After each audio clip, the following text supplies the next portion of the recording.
Hi, everyone. It's Jamie. If you're listening to this because you searched for podcasts about any one of the wild news stories that seem to break all the time now, why not give us a follow? We cover the biggest and most interesting stories of the day 5 times a week. So please hit that follow button. Okay, thanks. Here's today's show.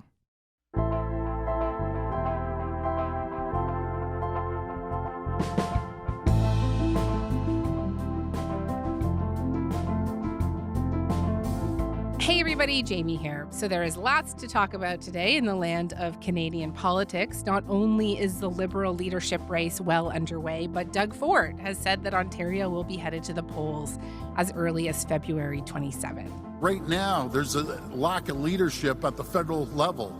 We don't know who's going to be the next prime minister. Right now, we need strong leadership in this country. We need strong leadership in this province, and we're going to deliver that strong leadership for the people of Ontario. So we have convened a political panel to talk about all of this and more. We have 3 astute political minds here, each with ties to one of the 3 main political parties. Vandana Qatar is a former advisor to Justin Trudeau and a political strategist. She is also one of the hosts of Race to Replace, a podcast about the Liberal leadership race.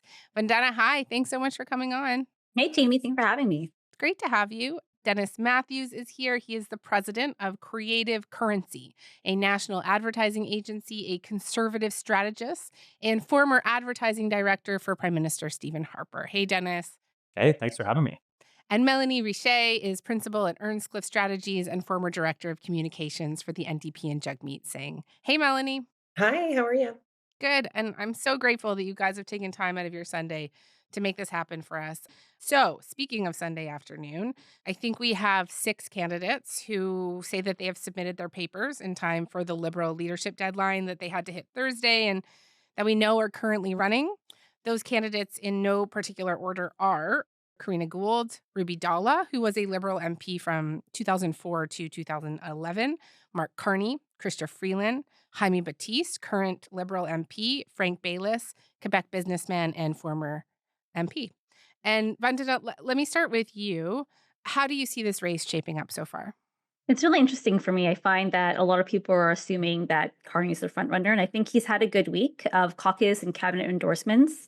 I do think Karina Gould still had the best launch. It was a clean hit. She was able to actually punch, and she has been consistently punching above her own weight, which I think clears a really good path for her. But I think at the end of the day, as much as endorsements and caucus endorsements and all that is good, they're not all weighed equally. I think at the end of the day, it's about memberships and who actually is able to deliver those memberships and persuade Liberals to actually get out and vote. And I'll just say, since you mentioned it, Karina Gould is actually coming on to the show tomorrow. So if people want to tune in, I think that will be a great conversation. But Melanie, let me ask your thoughts there. So Vandana mentioned that Carney has gotten all of these endorsements, pretty high-profile cabinet ministers like Sean Fraser, Anita Anand, Patty Hajdu, notably from Quebec, Melanie Joly, Stephen Guilbeault, François-Philippe Champagne, and I believe on Sunday, Carney did an event in Shawinigan with Champagne. What do you make of all of these endorsements? I take Vandana's point that membership matters, but do these guys have the ability to kind of push people to vote, right? Totally. I think if it was a longer leadership race, you may get into the questions of, oh, was this a good idea to have, these cabinet ministers, these MP, supporting Mark Carney. I think because it's such a short leadership race, you need those members, right? You need those folks to come out and to vote for you. So it may be a better way to get that membership number quickly. I think the Quebec cabinet ministers, Minister Champagne, Minister Joly, Stephen Guilbeault, while those are folks that, the opposition may have a fun time criticizing, those folks are massive organizers as it relates to Quebec. So for Mark Carney, I think that that's probably good. But I just want to point out that there's kind of 2 things that you need to accomplish. One is you obviously need the Liberal members to vote for you, and that's what we're in right now. But then you'll need Canadians to vote for you. And I think the the harm, perhaps, of having all these cabinet ministers who are so closely tied to the prime minister come out and back Mark Carney is it'll be really difficult to say your agenda is different to the Canadian public, particularly when you're getting attacked by the opposition. So that's kind of the thing that I'm looking for now. Who is with who, but also is that going to be harmful in the second part of this really important process? Right. Dennis, maybe you want to chime in on that because certainly that's something that Polyev and the Conservatives have been picking up on. I think it was Sunday that Polyev released a statement asking Carney to commit to banning Trudeau's ministers from his cabinet if he were to become the leader. What do you think about that? Yeah, well, I think it's that the backdrop of the Liberal leadership race is sort of a preview in a way of the upcoming election. And it's a bit of a question around who can sort of authentically present change. When you take a look at the polling, I think there's an Abacus poll right after Trudeau had resigned. Only about 12% of the public is looking for the Liberal government to be reelected. And so if you're looking to change that, you've got to change yourself somehow. And that's where we've seen this week. So this melodrama here, who's an insider, who's an outsider. And it's kind of like a proxy for the real question of like, who's different than Trudeau? Right. And, that's something really hard for many of these candidates to do because they either advised or served in the government or were closely aligned to. And so how do you find a way to show that you're different without being too different to offend current Liberal Party members? It's a really tough sort of Rubik's Cube to turn around. Just going with this insider-outsider stuff a little bit more, I want to play you guys a clip from an interview that Chrystia Freeland did with my colleague Catherine Cullen late last week. And I really cannot wait to get your reaction, but let's listen. It is certainly looking like Mark is the choice of the Liberal establishment.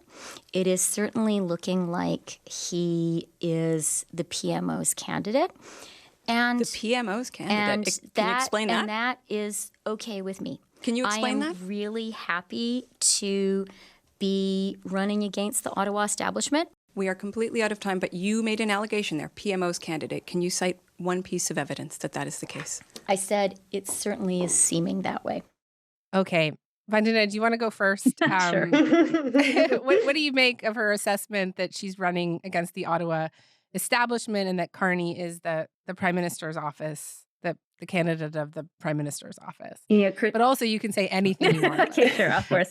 Chrystia Freeland, she's been here. She's been here and she's very much part of that Ottawa establishment. I would say there's a lot of strong people on her team who also people would say are the Ottawa establishment who are supporting her team. So I think while I think it's supposed to be a dig at Mark Carney, I think the problem is if you're trying to run with Liberals, this is a gross underestimation of like how people feel about the Prime Minister. I think for the most part, Liberals still like him. They remember him as someone who has brought us from third to first and did good things. Maybe they did feel like it's time to go right now, but I don't think they want our dirty laundry, being aired that way, like that insider baseball, family drama. Like, I don't think that negativity is going to help. I also think for most part, it's wrong. And I think a lot of Liberals will see it as wrong, and I don't think it'll help her case. She's better off focusing on what she's done with Donald Trump. And to Dennis's point, it's hard when she's been here for so long and was in lock and step with the PMO and with the policy ideas that they had put forward together to say that I'm going to be different. So it's going to be a hard thread for her to follow through with. Melanie, I see you nodding vigorously. Do you want to just Totally. I agree. I agree with all of that. I think, and again, I'll go back to you're speaking to Liberal members and you're speaking to the Canadian electorate. She's not yet speaking to the Canadian electorate, right? You're speaking to Liberal members first. And at least what I know as a partisan is whether I like the leader or not, when you take shots at the leader publicly, that pisses me off because you're taking shots at me publicly, right? So the, punching on the Prime Minister, punching on the PMO, you forget that you're punching at the Liberals and you're harming the Liberals when you do that. And I think that that's something that will be hard to forgive from, the resignation back in December, but also hard to forgive now if you continue to do it. The second thing is you've signed off on the majority of the things that the Prime Minister has done in the last. And publicly defended them. Exactly, publicly defended them. But as the Deputy Prime Minister and the Finance Minister, you're kind of the last check there. So I think it's really hard for that to be true. Again, with regular Canadians, but forget Liberal members. Like it just feels like that is not the right approach. And I agree that I think the overcorrection here of assuming that because the Canadian electorate is tired of the prime minister, that Liberal members don't like him. I think that Yeah. that is a mistake. I agree with that. I think it's, time for him to go, but we're still thankful to you for everything you've done. So I think the overcorrecting there is for sure a mistake. And it will be, I think, not believable to the Canadian electorate if you get to that next step. I mean, if I could add one thing in there, I mean, when you think about like what resonates in politics is being authentic, and Yeah. there's a real lack of authenticity of trying to distance yourself when you're the deputy prime minister from the prime minister. It's like the person who shows up to the party with like the fake glasses and mustache, and they pretend there's somebody different. It's like, no, we know that's Bob. That's Bob. Like that's kind of the territory we're in here. So I think it's like it is really fraught with just presenting yourself in a very weird light, not just the things that we were just talking about here with the Liberal Party members, but the public saying, wait a second, what are you? Who are you? What are you doing here? So you guys seem to be in agreement that didn't really work. But Freeland did send out an open letter last Friday calling on Liberal candidates to commit to running in the next election, whether they win or lose. And Dennis, like, what did you think about that? What was she trying to do there, first of all? And do you think that was effective? Well, I mean, this whole question of whether you'll run afterwards, it sort of comes up in every leadership race on all parties. And it's sort of the commitment you make to then, the election's over and you see who actually follows through on it. I mean, John Charest is not running for Parliament anytime soon. I mean, I think he made that commitment. There's a stack of people that make those kind of things. And so, I think it's a little tactic to try to, again, smoke out who's really part of your team and who's not. But I think it's an easy promise for Mark Carney to say he's going to run again. We don't know what seat, I don't think, at this point. But, we'll see who wins and where that goes. I don't know that it's a follow through kind of thing.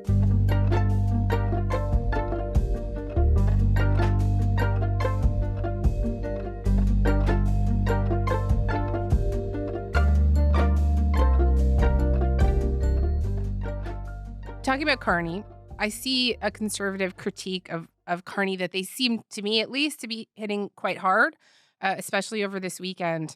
And that is the criticism that he hasn't actually laid out any real policy or platform yet.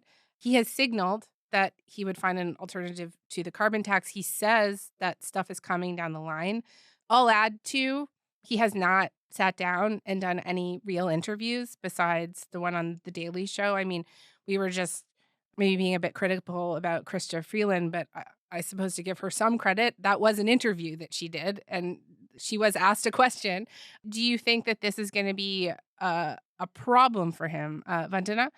No, I think, I will say this is what conservatives are good at. They're good at message discipline, and they'll hit it over and over again to try to stick. They're really focused on him. I think they're really worried about the outcome of him leading. I think they're planning to run against Justin Trudeau, and this changes it. So they're going to change that message discipline to focus on him. I do think it's a bit rich to be like, you're not doing media when they don't either. Sorry, Dennis. But I don't think it's going to stick because it's only really been just a bit over a week. Yeah.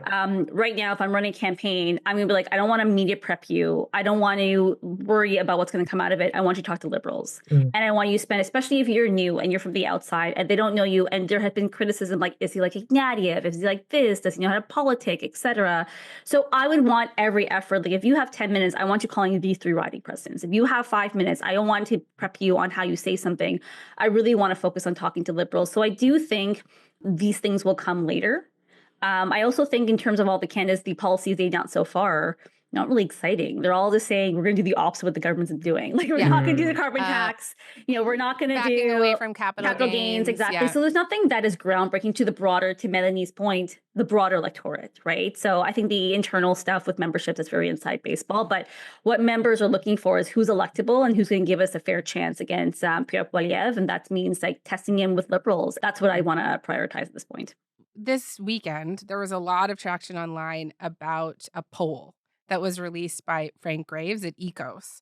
And it showed this really dramatic narrowing in the polls. The Conservatives, according to him, now have a 7-point lead versus a 25-point lead. That's crazy. That's a crazy amount of movement in such a short amount of time. A massive catch up for the Liberals. And Dennis, like, what do you think of this poll? Do you think it's capturing something real? Is it like an outlier? Is it dead Well, wrong? it's clearly an outlier, Yeah. and we're not having an election tomorrow, so you can never know whether a poll's totally right or wrong. Yeah. But it's an outlier in that it has a Liberal support higher than it was at the last federal election. Like that doesn't seem to match anything else out there, either people you talk to on the street or other public opinion polls. And so I'm really, really skeptical of it. What I would say is, Justin Trudeau was a flashpoint for anger and frustration across the country. And I think the Prime Minister even said this when he resigned, removing me from the equation might take down the temperature in politics a bit. And so, wouldn't surprise me to see, some changes in numbers over time. But, this dramatic of a change without anything else having happened, it's honestly, it's really hard to explain. Maybe worth noting here, David Coletto at Abacus Data says that he's still waiting to get a bunch of data back, but so far he saw some tightening. The Conservatives with a 20-point lead, so not a 7-point lead, still heavily favoring the Conservatives, the environment. But he did, to Dennis's point, say he's seeing some big shifts, including that fewer people think the Conservatives are going to win the election. Few definitely are less inclined to see a change in government, and more are open to voting Liberal.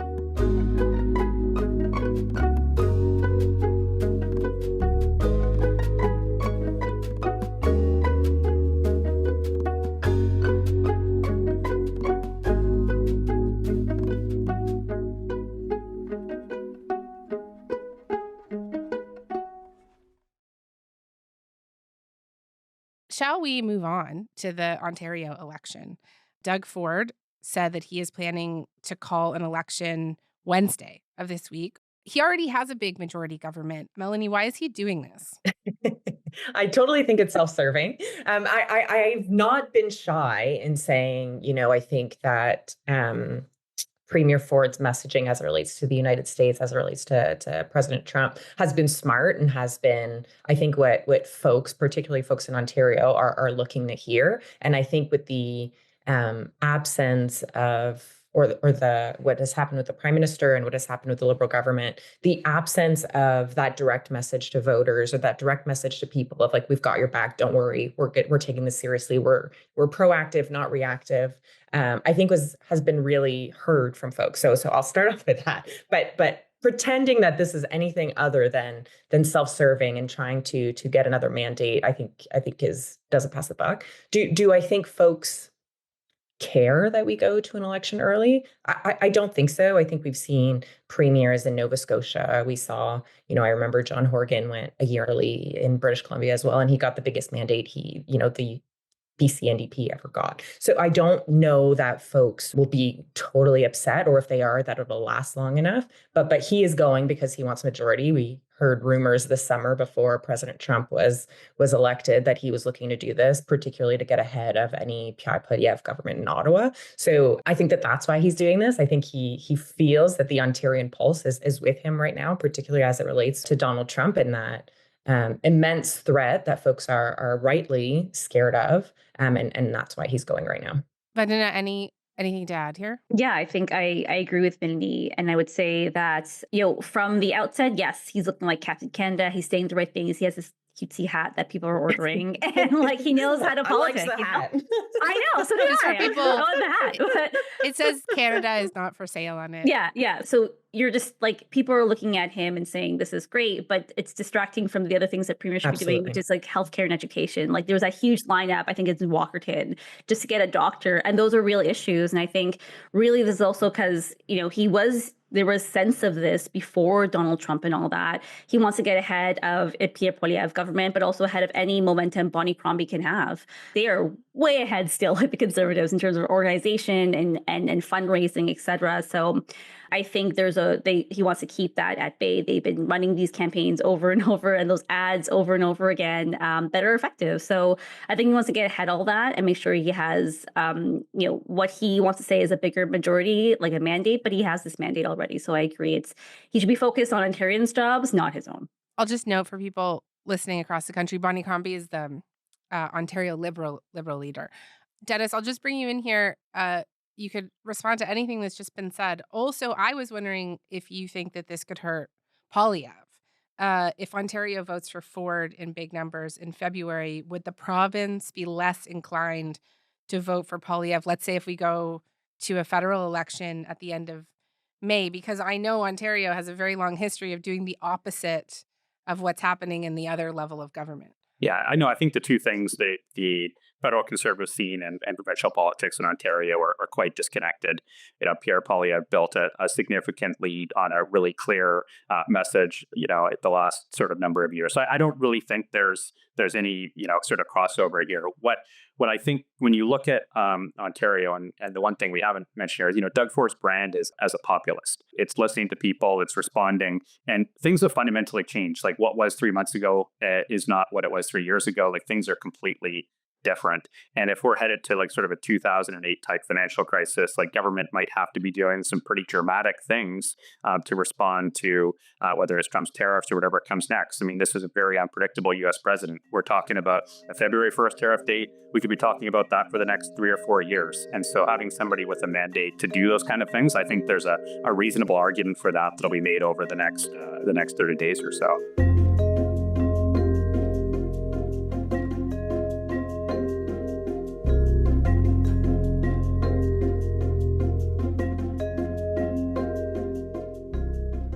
Final question for you all. Doug Ford, as Vandana mentioned, has been positioning himself as Captain Canada in this standoff against Trump. He's really made himself the face of the fight, and he is calling for a united front, right, with provinces and the federal government all on the same page. That hasn't actually been the case. Alberta Premier Daniel Smith has been campaigning essentially to take energy exports off the table. And recently, Saskatchewan Premier Scott Moe and Quebec Premier Francois Legault, they inched closer to her position. And just quickly, how do you all think Canada is doing right now when it comes to pushing back on Trump's tariffs? Melanie, let's start with you.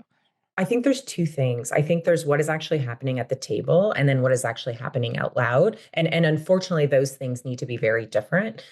So as it relates to what is happening at the table, I'm hopeful that those are good conversations. The out loud, though, I think is really important for folks. I think folks are rightly worried about what tariffs from President Trump could look like. I grew up in Cornwall, a border town. Where stuff stops, where stuff starts is so hard to understand. So it's really important to reassure folks in times like this that we have their back. So I think some premiers are doing that quite effectively. I don't know that the pulse of people right now is to say, yes, President Trump will do whatever you want. I don't think folks are feeling that way. And I think the premiers who are taking that approach may eventually have to overcorrect a little bit. Dennis?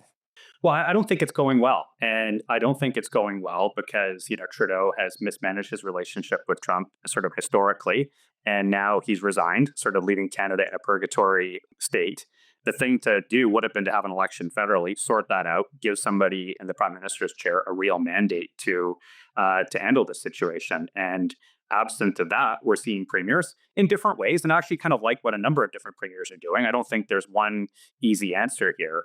But, I think the real challenge here is the leadership vacuum in Ottawa, and that's not going away. I mean, whoever wins, whether it's Freeland, Carney, anybody, they're not coming in with a big mandate to do anything here. The election is inching down. And so I just think, we're not in a good position. It's going to be a rough, I think, year on this file for sure. And hopefully after that, we can get to a better place. All right. Vandana, final word to you. Trump tariffs, how are we doing? Sure. I mean, I will agree with Dennis's point that's not going well, but I'll disagree with some things he said. But I'll say that I think it's really important now to, on the outside voice, as Melanie said, to have a united front. I think behind closed doors, say what you want, argue about it, speak for your own province. You all have your own industries that you have to support, advocate for, and I understand that. But I think as a moment in time, we have to look like Captain Canada collectively. And I think that's really important. There is a functioning government. Justin Trudeau is the prime minister. They are going down south. They are having those conversations. But I think publicly, Canadians needs to feel comfortable that we are working together. And I think from the American side, from a media perspective, looking like we're working together, because I want Americans to feel like, how are we going to get hurt if there's counter tariffs, and how is it going to affect us? And that's the only way to deal with these things. Okay. Guys, this is great. It was a lot of fun. Thank you so much. Thank you. Thank you. It's great. Thank you.